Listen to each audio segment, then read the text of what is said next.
नमस्कार दोस्तों, मैं हूं सुजीत पटेल और स्वागत करता हूं आप सभी का एक बार फिर से आपके अपने YouTube चैनल एग्री पढ़ाई में। दोस्तों, आज का वीडियो आपके लिए बहुत ही इंटरेस्टिंग और इम्पोर्टेंट होने वाला है, क्योंकि आज के इस वीडियो में मैं आपको सेल के बारे में बताऊंगा। मैं आपको बताऊंगा कि कोशिका क्या होती है, ये कितने टाइप का होता है और एनिमल सेल और प्लांट सेल में मेजर डिफरेंस क्या होता है, और साथ ही साथ मैं आपको बताऊँगा कि यूकैरियोटिक और प्रोकैरियोटिक कोशिकाएँ क्या होती हैं, उनमें क्या डिफरेंस होता है। तो दोस्तों, आज का वीडियो बहुत ही मज़ेदार होने वाला है। ठीक है, आप आज का वीडियो आज बिल्कुल भी मिस मत कीजिएगा। चलिए दोस्तों, शुरू करते हैं आज का अपना टॉपिक। ठीक है दोस्तों, आज का जो हमारा टॉपिक है वो है सेल। ये सेल क्या होता है दोस्तों? देखिए, सेल जो है एक इंग्लिश वर्ड होता है दोस्तों, जो लैटिन भाषा के सेलुला शब्द से लिया गया है, यानी सेलुला शब्द से बना है। और इसका क्या मतलब होता है? इसका मतलब होता है एक छोटा सा कमरा।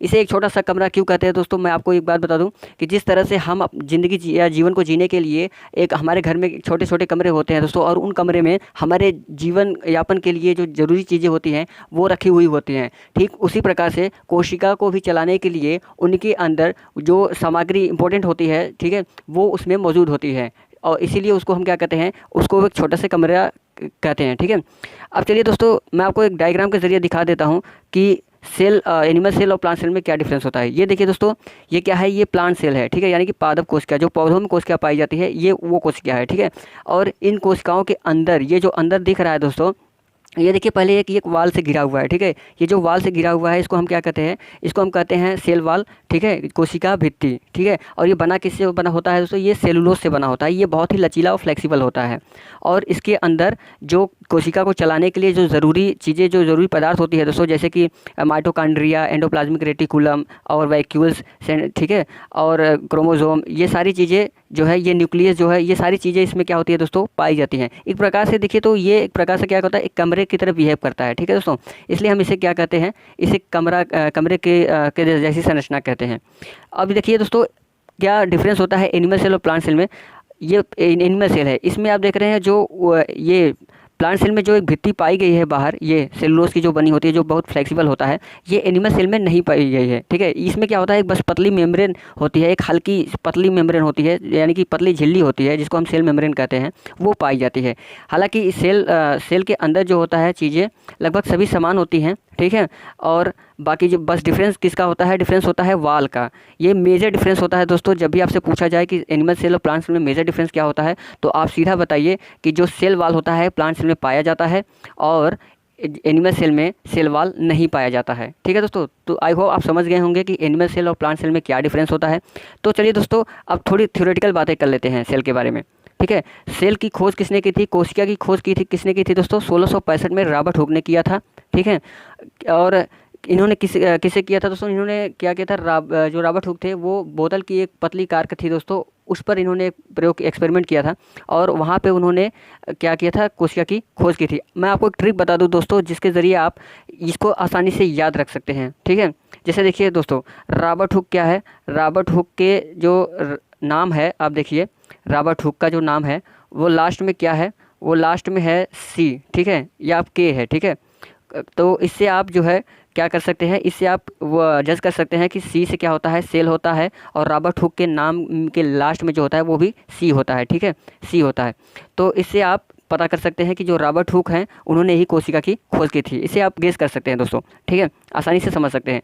और जो स्लाइडेन और स्वान थे दोस्तों, उन्होंने 1839 में कोशिका सिद्धांत दिया। ये कोशिका सिद्धांत क्या था दोस्तों? मैं आपको बता दूं, कोशिका सिद्धांत, इस सिद्धांत के हिसाब से उन्होंने क्या बताया था? स्लाइडेन और स्वान ने इन्होंने बताया था कि प्रत्येक जीव जो होते हैं दोस्तों, उनका शरीर कोशिका का बना होता है। कहने का मतलब ये है दोस्तों, इस धरती पर जितने भी सजीव हैं, ठीक है, वो क्या होते हैं? उनके अंदर कोशिका होती है, यानी कि वो कोशिका के बने होते हैं। बिना कोशिका के किसी भी बॉडी का निर्माण संभव नहीं है दोस्तों। ठीक है, यानी कि जितने भी कोशिका जीव हैं, वो कोशिका से मिलकर बने होते हैं। ये क्या है दोस्तों? ये है स्लाइडेन और स्वान का कोशिका सिद्धांत। ठीक है, आई होप आप समझ गए होंगे दोस्तों कि कोशिका सिद्धांत क्या है और कोशिका की खोज किसने की थी। चलिए दोस्तों, आगे देखते हैं। ये देखिए दोस्तों, कोशिका जीवों की शरीर की आधारभूत संरचनात्मक और क्रियात्मक इकाई है। अगर आपसे कोई इसकी जो डेफिनेशन पूछे तो आप ये बता देंगे तो ये कम्प्लीटली हो जाएगा दोस्तों। क्योंकि देखिए ये जो बात है ये कि शरीर जो कोशिका है वो जीवों के शरीर की आधारभूत का मतलब होता है फंडामेंटल दोस्तों। इंग्लिश में इसको फंडामेंटल कहते हैं। और फंडामेंटल का क्या मतलब होता है दोस्तों? फंडामेंटल का मतलब होता है जहाँ से आपके शरीर की संरचना शुरू होती है, यहाँ यानी कि सबसे यूनिट मतलब कि दोस्तों जिससे जीवन की उत्पत्ति हुई हो, आपकी बॉडी की उत्पत्ति हुई है, ठीक है। जो बेस है आपका आपके शरीर का वो क्या है? वो सेल है दोस्तों, ठीक है। कैसे है मैं आपको एक डायग्राम के जरिए दिखाता हूँ।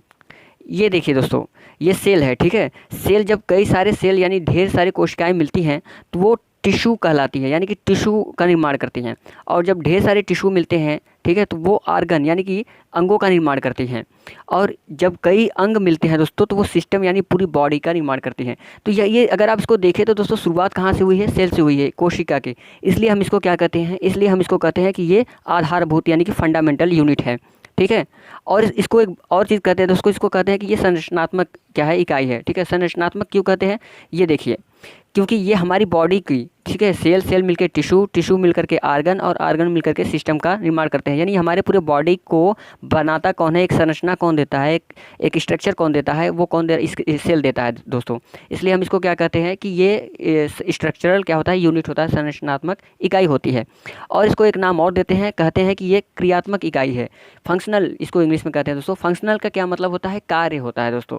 कार्य इसलिए कहते हैं दोस्तों क्योंकि जो कोशिका होती है, ठीक है, कोशिका के अंदर ही आपकी जो कोशिका है दोस्तों, आपकी जितनी भी जैविक क्रियाएं होती हैं, जैसे डाइजेशन हो गया, एक्सक्रेशन हो गया यानी कि उत्सर्जन हो गया, पाचन हो गया, जनन हो गया, ये सारी चीज़ें कहाँ होती है? ये कोशिका के अंदर, आपके बॉडी के अंदर ही होती है, कोशिका के अंदर। इसलिए हम इसको क्या कहते हैं? क्रियात्मक इकाई कहते हैं। आई होप दोस्तों कि आप समझ गए होंगे कि इसको आधारभूत, संरचनात्मक और क्रियात्मक इकाई क्यों कहते हैं। तो चलिए दोस्तों आगे देखते हैं। ये क्या होते हैं कि जो कोशिका होते हैं दोस्तों, ये प्रत्येक जीवों का शरीर या तो एक कोशिकीय होता है या तो बहुकोशिकीय होता है। मैंने आपको पीछे बताया दोस्तों, कोई भी जीव जो होता है वो कोशिका से बना होता है। और वो जीव या तो एक कोशिका से बना होगा या तो एक कोशिका से बना होगा या तो ढेर सारी कोशिका यानी बहुकोशिकाओं से बना होगा। अगर वो एक कोशिका से बना है तो हम उसको यूनिसेलुलर यानी कि एक कोशिकीय कहेंगे। और एक से अधिक कोशिकाओं से बना है यानी ढेर सारी कोशिकाओं से मिलकर बना है तो हम उसको बहुकोशिकीय यानी मल्टी सेलुलर कहेंगे, ठीक है दोस्तों। तो आप समझ गए होंगे दोस्तों कि एक कोशिकीय किसे कहते हैं और बहुकोशिकीय किसे कहते हैं। तो चलिए दोस्तों अब जानते हैं आगे, ठीक है। ये देखिए, सबसे छोटी जो कोशिका होती है वो होती है माइकोप्लाज्मा, ठीक है, जिसकी लंबाई 0.3 माइक्रोमीटर होती है। आपसे पूछा जाता है दोस्तों एग्जाम में कि सबसे छोटी कोशिका कौन सी है, तो आप इसको माइकोप्लाज्मा याद कर लीजिए, ये बहुत इंपॉर्टेंट चीज़ है। और सबसे बड़ी और भारी कोशिका किसकी होती है दोस्तों? ये होती है शुतुरमुर्ग के अंडे की होती है, ठीक है। ये दोनों क्वेश्चन जो है दोस्तों बहुत इंपॉर्टेंट होता है। और एक क्वेश्चन आपसे और पूछा जाता है कि आपके बॉडी की सबसे लंबी सेल कौन सी होती है, यानी कि लॉन्गेस्ट, ठीक है दोस्तों, लॉन्गेस्ट सेल पूछा जाता है कि जो लॉन्गेस्ट सेल होती है वो कौन सी होती है। तो आप इसका जवाब क्या है दोस्तों? इसका सही जवाब है नर्व कोशिका। जो आपके यानी कि तंत्रिका, जो नर्व सेल होता है दोस्तों, यानी कि तंत्रिका कोशिका जो होती है आपके मस्तिष्क में, वो सबसे लंबी कोशिका कही जाती है, ठीक है। ये बात आप याद रखिएगा दोस्तों, बहुत इंपॉर्टेंट है ये। अब चलिए दोस्तों आगे देखते हैं। जो कोशिका होती है दोस्तों वो विभिन्न प्रकार के पदार्थों का एक संगठन होता है जिसे सामूहिक रूप से हम कोशिकांग कहते हैं।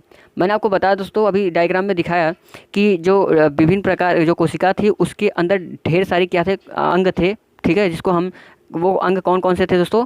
वो अंग थे mitochondria, Golgi body, chloroplast, cytoplasm, nucleus, ribosome, cytosome और ढेर सारी कोशिकांग थे। इनको हम क्या कहते हैं दोस्तों? इनको हम कोशिकांग कहते हैं, ठीक है। अब देखिए दोस्तों आगे देखते हैं। अब आ जाते हैं दोस्तों, अब जानते हैं कि जो कोशिका के प्रकार यानी कि टाइप ऑफ सेल, कोशिका कितने प्रकार की होती है दोस्तों? कोशिका दो प्रकार की होती है, एक होती है यूकैरियोटिक कोशिका और दूसरी होती है प्रोकैरियोटिक कोशिका। यूकैरियोटिक कोशिका क्या होती है दोस्तों? देखिए, सबसे पहले आप ध्यान दीजिए कि यूकैरियोटिक दो शब्दों से मिलकर बना होता है, ठीक है, एक यू और एक कैरियोटिक। यू का मतलब होता है दोस्तों डेवलप यानी कि विकसित, और कैरियोटिक जो होता है, कैरियोटिक का मतलब होता है कैरियन। कैरियन इंग्लिश वर्ड होता है दोस्तों, जिसका मतलब क्या होता है? केंद्रक, ठीक है। यानी कि ऐसे जीव, ऐसे कोशिकाएं जिनमें केंद्र क्या हो? विकसित हो। यहाँ पे केंद्र के विकास का, विकसित होने का क्या मतलब है मैं आपको अभी बताता हूँ दोस्तों आगे, ठीक है। लेकिन आप बस इतना समझिए कि ऐसे कोशिकाएं जिनमें केंद्र जो है पूरी तरह से विकसित होती हैं उनको हम क्या कहते हैं? उनको हम कहते हैं यूकैरियोटिक कोशिकाएं। जैसे दोस्तों हम लोगों के शरीर में, ठीक है, हमारे शरीर में जो कोशिकाएं पाई जाती हैं, ठीक है, हमारे शरीर में जो कोशिकाएं पाई जाती हैं उनका केंद्रक पूरी तरह से डेवलप होता है, पूरी तरह से विकसित होता है, ठीक है। अब देखिए दोस्तों, अब ये प्रोकैरियोटिक कोशिकाएं क्या होती है, अगर आप इसको ध्यान से देखिए तो ये दो शब्दों से मिलकर बना होता है, यानी कि प्रो, जिसका मतलब होता है प्रोमिटिव यानी कि पुराना या अविकसित, ठीक है, और कैरियोटिक का मतलब होता है कैरियन यानी कि केंद्रक।